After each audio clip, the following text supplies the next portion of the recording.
ever had that unsettling feeling that the people you've loved for years don't quite feel like your people anymore? Not because they've done anything wrong, not because you've stopped loving them, but because something about the relationship no longer feels like home. And then almost immediately, another thought follows. If these aren't my people anymore, where are my people? And I think that's one of the loneliest questions we can ask ourselves. Because for a while, it can feel like you no longer belong to your old life, but you haven't found where you belong next. And I don't think we talk enough about this part of growth, because personally, I don't think the hardest part about changing is changing. I think the hardest part is grieving the life that's ending before the next one has actually begun. So let's talk about what's actually happening. When we think about personal growth, we imagine ourselves becoming more of ourselves.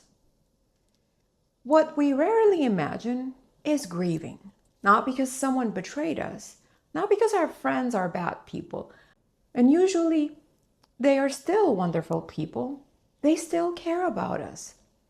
They still invite us. Nothing dramatic happened. And yet, you leave feeling strangely empty. And you start wondering, am I becoming difficult? Am I expecting too much? Maybe I'm just too sensitive. So you try to enjoy the relationship the way you used to, but you can't. And that's confusing because nothing outside has changed very much, but something inside has. Carl Jung explains this beautifully. He wrote about the persona, not as something fake, but as the version of ourselves that learned how to belong. Maybe you became the peacemaker, or the funny one, the responsible one, the easy one. And those weren't flaws, they were intelligent adaptations. They helped you belong. They helped you survive. And over time, your relationships organize themselves around that version of you. And relationships have memories too. They've practiced relating to a particular version of you through the years. So when you begin changing, the relationship naturally reaches for the person it's always known. And without even realizing it, you become that version again. Not because you're pretending, but because that's the dance the relationship has learned.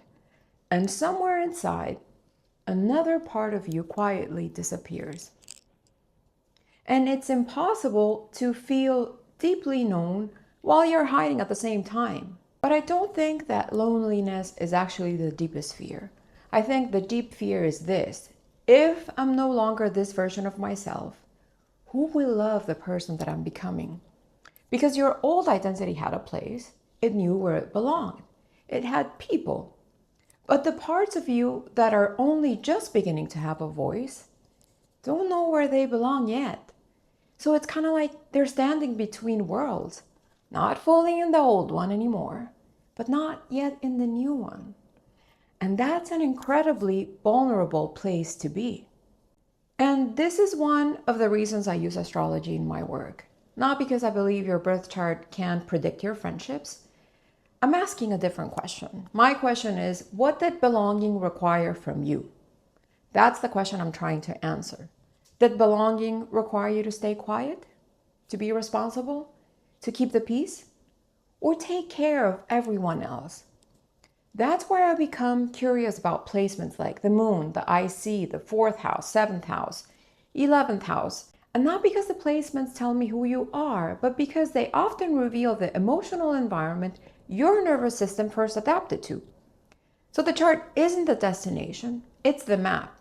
And it helps us understand how the pattern began. And one of the hardest parts of this integration is resisting the urge to rush it, to immediately replace old friendships, to desperately search for your people. Sometimes the work isn't finding new relationships. Sometimes it's learning to tolerate the uncertainty of not knowing where you belong yet. Because when you stop performing, something interesting happens.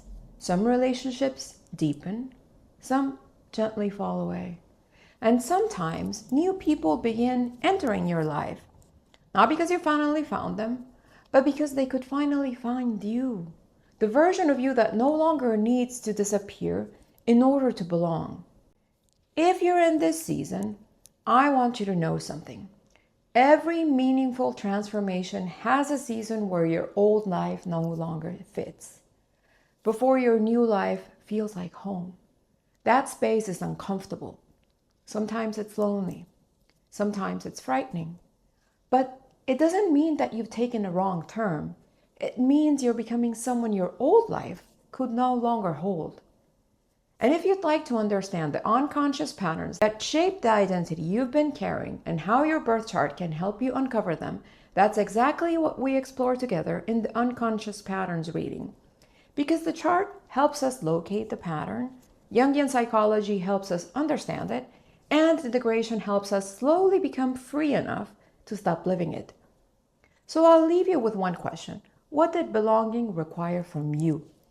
I'd love to read your answer in the comments. See you next week.